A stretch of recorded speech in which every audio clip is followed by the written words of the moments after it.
The redistricting process takes place every 10 years in America, and redistricting has almost become synonymous with partisan gerrymandering among Americans because so few people trust the process, because by and large in most states it's done by the politicians themselves. So we don't have an independent commission or nonpartisan people drawing these lines. It's actually the state legislators.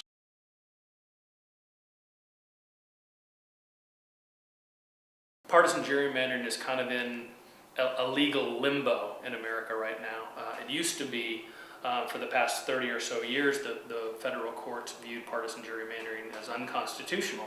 But the problem was, in the Supreme Court decision in which they decided that it was unconstitutional, they put forth some standards by which other courts could judge whether or not a particular redistricting plan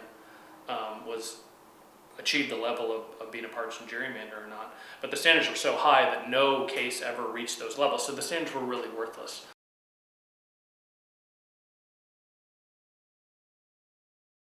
In the 2012 elections, those were the first congressional elections in which the new maps across the country were put into place.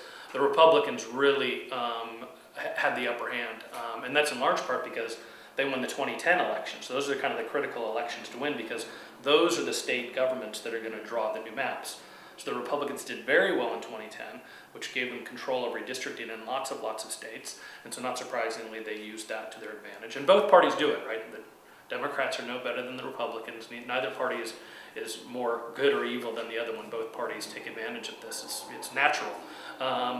And so there's far more states that have a slight advantage to the Republicans.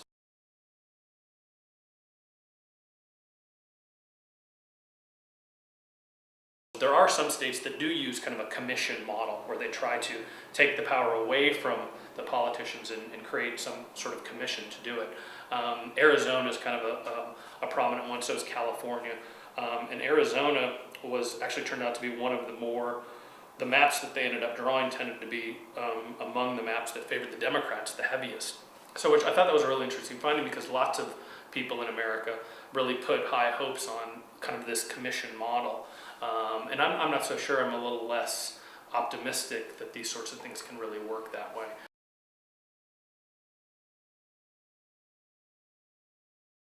My current thinking is that the best way forward is to leave the redistricting process in the hands of partisan elected officials in the states, but have the courts there to serve as a check on them to make sure that they don't go too far, right? So if they draw a map that's too unfair, right, there might be we can allow a little bit of uncertainty in there, because our measures aren't perfect. So allow them some leeway in drawing their maps, but have an upper and lower bounds on what they can do to really keep the overall system of representation fair to voters for both parties.